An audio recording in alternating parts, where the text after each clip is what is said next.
Good evening and hello to all my friends and all those who are watching this video of mine. I'm back again with another reading of a story or a poem, and let's see what it is. Today, let me keep you in a little bit of suspense before I tell you what I'm reading today. Today, I have got a book in my hands which is titled When Silence Speaks. When Silence Speaks is written by Raminder Kumar, a very, very well-known writer, particularly among the younger generation of readers. And he has a very good sense of humor. I have known him for quite some time. He's very close to me, a very dear friend, not only to me, but also to my wife. And I know him as a person with a very great sense of humor. He can make you laugh and laugh, and you will not be able to stop yourself from laughing. So he has a way of creating humor out of the most serious of situations. And I was surprised when I got hold of this book, and when I read it, it surprised me that this humorous man can also write about sadness, about suffering, about what it is to be under oppression. So this, as the book suggests, or it says, the cover itself says that it's a book about domestic violence. And domestic violence, as you know, is a problem not only in India, but all over the world. And as Raminder Kumar puts it rightly, we hardly ever speak against domestic violence. And the people who suffer domestic violence, they themselves don't report. And the back cover of the book says that 87% of domestic violence victims do not report abuse or seek help. That is shocking indeed. Domestic violence is not something which should be taken easily. I really appreciate and admire Raminder Kumar for having taken up this subject, for having gone into some real stories of domestic abuse, whether it's faced by women or men. He has narrated some stories which are based on real facts. And I will certainly read an extract from one of his chapters. And before I read an extract from Raminder Kumar's book, I would like to read a short poem which he has started the book with on the very inside the cover page. On the first page of the book, actually, we find a very, very short poem which speaks volumes about what the book is about.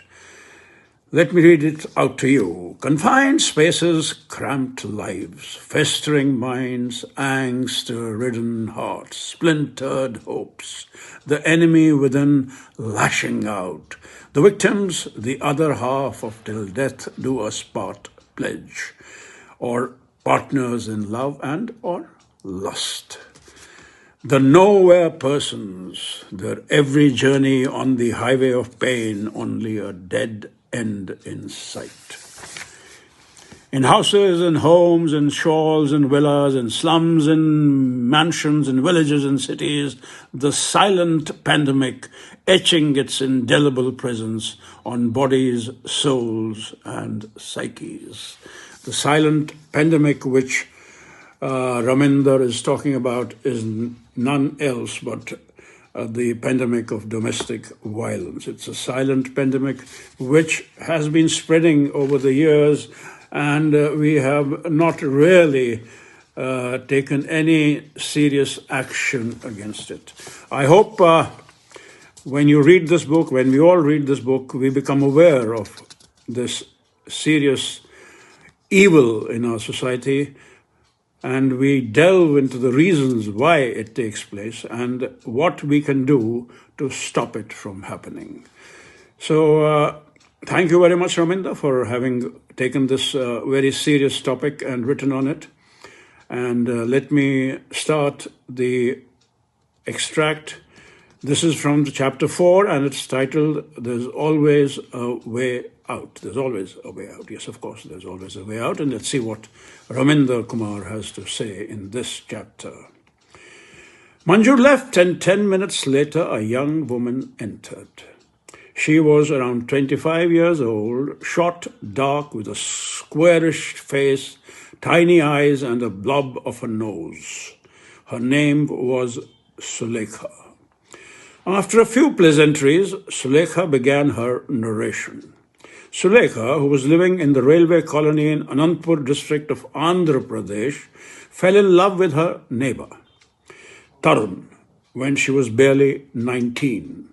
Their parents were against the marriage since they were from different communities. Sulekha and Tarun eloped, came to Bengaluru, and got married. Tarun managed to get a job as a mechanic in a garage and rented a koli in a slum colony close by. The first few months went off very smoothly, and Tarun was a caring husband. Then gradually things started going downhill. He fell into bad company and began drinking. Whenever he would come home drunk, they would end up fighting. Soon he started beating Sulekha. She had no one to turn to. She couldn't go back to her parents or relatives. One day her neighbor, an elderly woman called Satama, who knew what Sulekha was suffering, told her about Shakti. Sulekha did not take a decision for almost 6 months. However, when Tarun's behavior became unbearable, she decided to escape. One morning when Tarun had gone out to work, she packed her things and left with Satama. She reached Shakti. Vanita asked her a lot of questions and then took her in. That was 5 years ago when Shakti had only 53 women. Then Tarun tried to contact you?